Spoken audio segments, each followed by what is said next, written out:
김영주 장관, 주 52시간 근로시간 단축, 임금 효과 줄어드는 건 맞아. 일시 지원책 마련, 주 52시간 노동시간, 임금 효과 줄어드는 거. 맞다. 정부에서 일시적 지원책 마련 주 52시간 근로시간 단축되면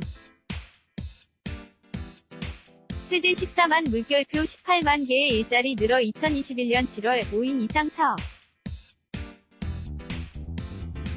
당 전부 해당, 그때까지 효과 가능 고용 상황 나쁜 이유 분석해보니 자동차 조선 제조업 구조조정 최저임금 인상으로 인한 시장 효과 6개월. 지나야 제대로 평가 최저임금 인상, 저소득층에 대한 소득 양극화 격차. 줄여, 긍정적 효과 많다 최저임금 인상, 2020년에 가야 할지. 2022년에 가야 할지 논의 중 이번 최저임금 제도 개편, 왜곡된 저임금 체계 바로잡기 위한 것 정책 홍보, 6.13 지방선거 이후로 각 그 전에 관련 단체들과 간담회 장관들은 언제든 대통령 임명, 해임. 할 수 있는 자리, 개의치 않고 열심히 일할 생각, YTN 라디오 이동.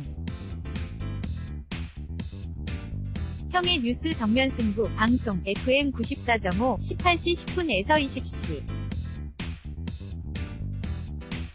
방송일, 2018년 6월 27일, 수요일, 대담, 김영주.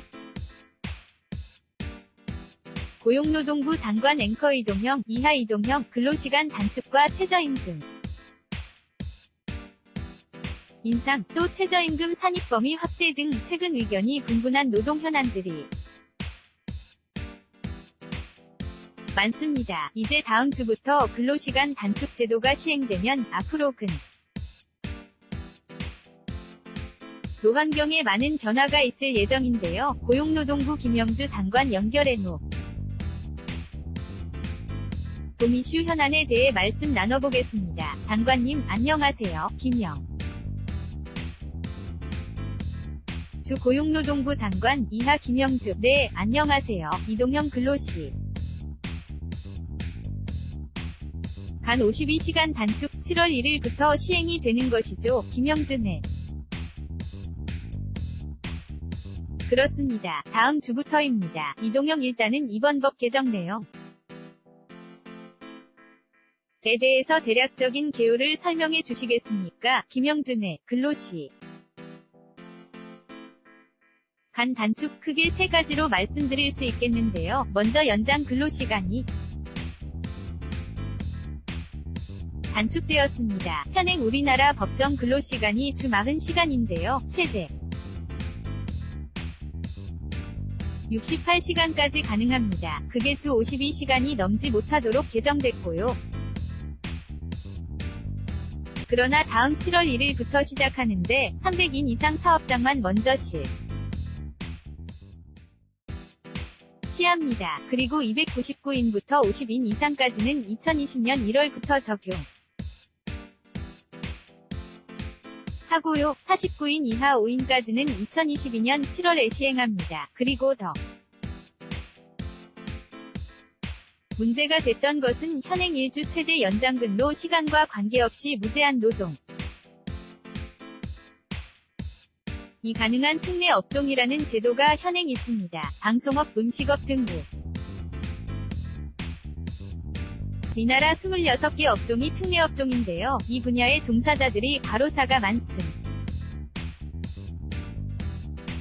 그런데 이번에 운수업, 보건, 의료 등 5개 업종을 제외하고 1개 업종이 모두 특례에서 제외됐습니다. 그런데 특례 업종 중에 300인 이상 사업장도 1년 유예기간을 둬서 올해는 68시간을 넘지 못하고 연 7월 1일부터는 52시간에 해당되도록 했습니다. 그리고 마지막으로 우리가 달력을 보면 붉은 글씨가 모두 공휴일이 유급휴일이 아니었습니? 그동안 법정 공휴일이 아닌 게 어린이날, 선거일 등이 있었는데요. 연간 15일이 됩니다. 그런데 공무원이나 대기업 제외하고는 많은 국민께서 유급 휴일이 아니라 쉬지를 못했습니다. 그래서 2020년 1월부터 관공 서 공휴일을 모두 유급 휴일로 지정해서 국민들께서 연간 15일을 쉴 수 있는 근로기준법이 이번에 크게 3가지로 개정되었습니다. 이동형 글. 너면 이렇게 되면 말이죠. 지금까지 OECD 국가 중 가장 대한민국이 동시간이 긴 국가로 분류되곤 했었는데 그런 불명예를 벗어던지게 되는 건 가요. 김영주 우선 2020년 우리나라의 30인이 거의 85%, 90% 해당되기 때문에 전체 노동자까지 가는 것은 시간이 조금 필요하겠고 6. 저희가 저녁 있는 삶을 단계적으로 노동자들에게, 근로자들에게 돌려드릴 수 있게 된 거죠. 이동형 그런데 또 한쪽에서는 불만을 나타내는 분도 계시던데 일하는 시간이 줄어들었으니까 임금도 그만큼 줄어드는 거 이 아니냐, 이런 지적이 있어요. 김영주 그래서 임금 효과가 줄어드는 것은 맞습니다. 그리고 노동자들은 임금이 줄어든다고 불만을 얘기하고 있고요. 사업주들은 그만큼 신규 채용을 한다는 어려움이 있습니다. 그런데 앞서 말씀하신 대로 우리 OECD 국가 중 가장 장시간 노동하고 있기 때문에 이 부분을 생각하면 줄어드는 임금이라는 감소분이 있어도 주 52시간 을 하는 것에 찬성하는 것이 우리 국민의 57%로 나타나고 있습니다. 그래도 우리 정부가 일시적인 지원책은 마련해야죠. 그래서 300인 이상 기업의 신규 채용은 1인당 월 최대 80만 원까지는 기업주에게 지원하고요. 급여가 줄어드는 노동자의 감소분을 사업주가 보존할 경우는 1인당 최대 월 40만 원까지 지원할 계획을 가지고 있습니다. 이동형 그러니까 세제 부분에서 지원을 해준다는 얘긴데 정부는 노동시간 단축으로 인해서 가장 큰 효과는 새로운 일자리 창출에 기대를 걸고 있는 것 아닙니까? 김영준의 그렇습니다. 이동형 그런데 그게 과연 제대로 될 거이냐 이렇게 걱정을 많이 하세요. 김영주 그래서 저희가 아직 시행은 하지 않았기 때문에 저희가 표로 보여드릴 수는 없지만 기존 연구자료 같은 것을 좀 보면요. 노동연구원에서 나온 자료를 보면 주 52시간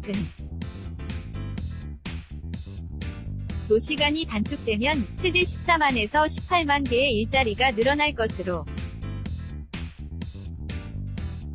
예상하고요. 국회의 정책처는 16만 개의 일자리가 창출된다는 보고서가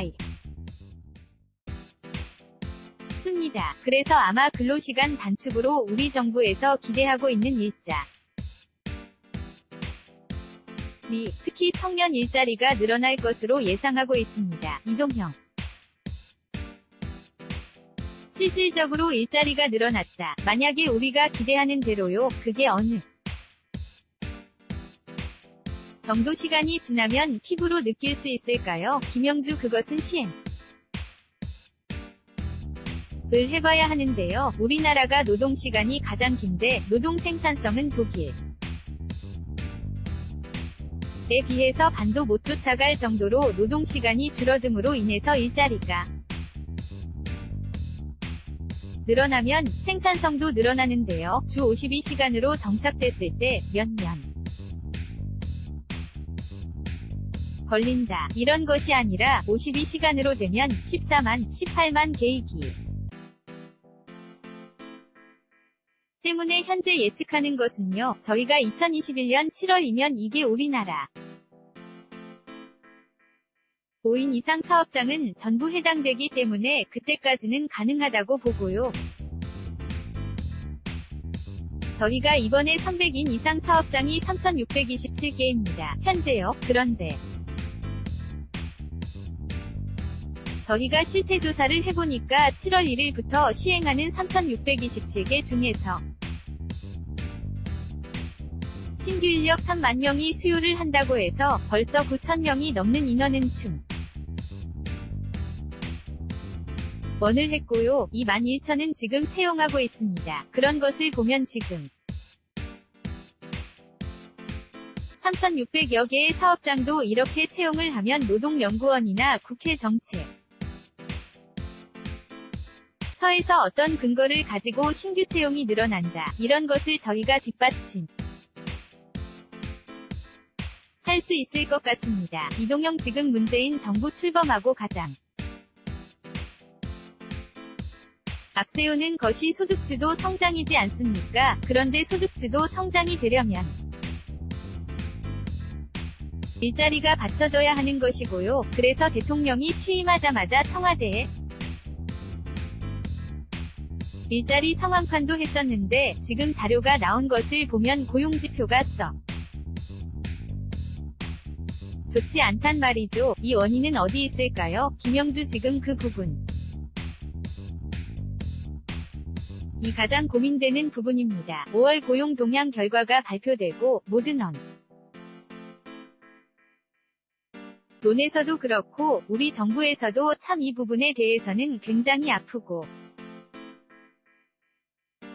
연구 분석을 해봤습니다. 그래서 저희가 5월 고용 동향 결과를 간단하게 말씀드리면 취업자가 한 자리 늘고 여러가지 소득 분배율도 악화되지 않았습니까? 그래서 많은 노력 기울여왔는데도 고용 상황이 크게 나아지지 않아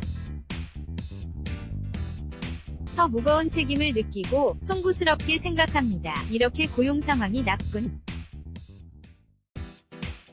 이유를 조금 분석해보니까 자동차, 조선, 제조업 구조조정 요인이 매우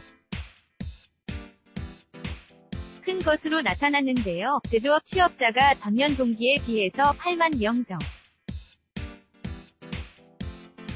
정도가 감소했고요. 그중에 자동차 업종 취업자 감소폭이 4만 명에 이르는 것으로 나왔습니다. 그리고 15세에서 16세 생산 가능 인구가 전년 동기 대비 8만 명이 감소한 것, 이렇게 복합적인 요인으로 하는 것인데 이것은 전부 통계고요. 저희가 일자리 및 소득 분배 문제를 위해서는 범정부 공동노력이 절실하다고 보고 있습니다. 그리고 지난번 1분 위 계층 소득 악화를 보니까 연세 드신 분들이 많이 해당이 돼서 신중년에 대한 일자리 근로 빈곤층 취업 지원 이런 중심으로 해서 정부 부처가 공동으로 연하고 있습니다. 그리고 아까 소득주도 성장도 하지만 혁신 성장, 규제 개혁, 속도감 있게 추진하려고 해서 특히 원하청 구조의 하청업체 구조를 개선하는 방안을 공정거래위원회가 많이 노력하고 있어서 이런 부분 을 같이 노력하고 있습니다. 이동형 조선, 자동차 쪽에서 많이 문제가 발생했다고 말씀하셨는데 지금 보수 언론이나 재계에서는 최저임금을 격하게 인상하는 바람에 고용지표가 악화된 것이 아니냐 이런 주장도 있단 말이죠. 김영준의 그런 부분들이 언론에서 많이 나오고 있는데요. 저희가 조사를 해보면 보통은 최저임금 인상으로 인한 시장효과나 이런 부분에 대해서는 6개월이 지나야 제대로 평가할 수 있다고 보고 또 대부분은 최저임금 인상으로 인한 인상효과보다 앞서 말씀드린 대로 그런 여러 가지, 조선산업이라든가 자동차라든가 그리고 서비스 업종에서는 중국 관광객의 감소 등 외부 요인도 굉장히 많이 차지하고 있기 때문에 최저임금 인상으로 인한 여러 가지 경영 악화에 대해서는 연구기관마다 많이 고요, 최저임금 인상으로 인한 고용 부분은 양쪽에 상반된 의견이 있습니다. 그래서 전문가 의견이 많아서 저희 고용노동부에서 계속적으로 모니터링을 하고 있었고요. 다만 우리가 말씀드릴 수 있는 건 최저임금 인상이죠. 말 저소득층에 대한 소득 양극화를 위해서 최저임금을 인상한 것인데요. 저임금 인상이 없었으면 소득 양극화가 더 심해졌고, 그래서 시장에서는 정적 효과도 많지만 긍정적 효과가 많다, 이렇게 말씀드릴 수 있겠습니다. 이동형 최저임금 이야기를 하고 있으니까 김동연 경제부총리가 최저임금 인상 속도론 이야기를 한 적도 있었거든요. 장관님은 이 최저임금 인상 속도론에 대해서 어떻게 생각하고 계십니까? 김영주 최저임금은 정부에서 결정하는 것이 아니라 최저임금위원회에서 노동자 대표, 또 사용자 대표, 공익위원들이 결정하는 것이고, 물가상승률, 여러가지 분이 있어서 아직 최저임금위원회에서 노동계가 마침 한국노총이 내일부터 참여하는 것으로 발표를 했습니다. 그래서 최저임금위원회에서 논의되는 것을 지켜보고 정부 입장을 말씀드리는 것이 적절할 것 같습니다. 당연히 최저임금위원회에서 결정되는 것이지만 대통령 공약도 임기 내 많은 이야기를 했었고요. 또 정부 의지도 중요한 것 아니겠습니까? 김영주 그렇습니다. 저희는 아까 말씀드린 대로 최저임금을 올리는 것은 소득 양극화, 저임금 노동자가 우리나라 25% 정도입니다. 이런 분들을 위해서는 최저임금을 올려야 하지만 또 기업하시는 여러가지 경영측도 무시할 수 없고 경제 상황을 감안해서 그 부분은 이제 논의를 시작했기 때문에 대통령 임기 중이라고 하면 아직 2022년까지 있기 때문에 200년에 가야 할지 2022년에 가야 할지 정부에서 논의를 하고 있는 중입니다. 이동형 한국노총이 최저임금위원회에 들어오기로 했다는 것은 다행스러운 일이기도 합니다만 어쨌든 최저임금 산입범위 확대 논란이 면서 양대 노총이 굉장히 반발하고 있지 않습니까? 이 부분에 대해서는 부 차원에서 어떻게 대처하실 생각인지요? 김영주 이번에 최저임금 도 개편은요, 왜곡된 최저임금 체계를 바로잡기 위한 것입니다. 저희가 속 얘기를 하는데요. 그리고 이번에 최저임금 산입범위 개편으로 전체 임금 노동자의 95% 이상은 전혀 관계가 없습니다. 그래서 지금 이에 대해서 현장 노동자들하고 양대 노총에서 가장 문제를 삼는 부분은 절차도 문제를 삼고 있고 일부라도 어려운 노동자들이 이로 인해서 임금이 삭감된다. 졌다 뺐었다. 이런 이야기를 하고 있는데 가장 정확한 것은 기대이익이 줄어들기 때문에 그렇습니다. 그래서 저희가 전체 우리가 고용노동부에서 현장 해당 노동자 간담회를 통해서 의견 듣고 현장 실태 파악을 해보니까 금형, 제조 뿌리산업 종사자들, 그리고 간호조무사 등 일부가 영향받을 것을 얘기 듣고 수정하고 있습니다. 그래서 민주노총에서 많이 얘기하고 있는 학교 비정규직 방학이 있기 때문에 급여가 줄어드는 부분, 이런 거 도 있습니다. 그래서 교육부하고시, 도교육청에서 하반기 노조와 임금교 석 과정에서 내년도 최저임금을 반영한 합리적인 처우 개선안을 지금 정부 부처에서 마련할 수 있도록 논의 중이고요. 공공부문에서는 최저임금 인상이 앞서 말씀한 분야의 노동자들이 기대임금이 오르지 않을 때는 저희가 내년도 예산안에 이분들이 현재 20만 명이 넘지 않는 것으로 나왔지만 구체적 인숫자도 저희가 정부 모든 기관에서 이것을 파악하고 있습니다. 그래서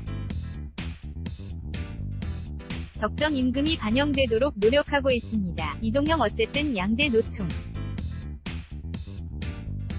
특히 민주노총에서 오해를 하고 있든 어쨌든 반발하고 있는 것은 사실 이니까요. 특히 노동자들 같은 경우에는 대화나 이런 것이 안 되면 달리 해가 안 되는 부분도 있기 때문에 반발하지 않나 이런 생각이 드는데요. 관련해서 홍영표 원내대표가 김 장관님이 청와대 말을 안 듣는다, 홍보를 하지 않는다 이런 비판을 직접적으로 했단 말이에요. 김영준의 저는 최저임금 산입범위나 근로시간 단축에 대해서 홍보를 한다고 해서 민들게 다가가는 알게 되는 부분도 있지만 그동안 저희가 정부 입장으로 서 홍보나 광고나 이런 정책을 하고 싶었는데 6월 13일 지방선거까지는 모든 언론기관이나 방송에서 이 홍보에 대해서는 자제를 해달라는 요청도 있었고요. 이게 아직 당장 시행되는 것이 아니고 근로시간 단축도 7월 1일부터 시행되고 또 최저임금 산입범위 부분도 여러가지 부분이 시행돼 기에 앞서서 저희가 지금 정부 홍보는 6월 13일 이후로 생각했지만 동안에 관련 단체들하고 계속해서 사용자나 노동자 단체나 간담회를 하고 있습니다. 이동형 알겠습니다. 여의도 발지라시라고 하나요? 그런 데서 장관님 교체설도 있던데요. 김영주 정부의 장관들은 언제든지 대통령께서 임명하시면 또 해임도 할 수 있는 것이고요. 그런데 개의치 않고 장관으로 있는 날까지 열심히 일할 생각입니다. 이동형 알겠습니다. 오늘 인터뷰 감사합니다. 김영준의 감사합니다. 이동형 지금까지 고용노동부 김영주 장관이었습니다.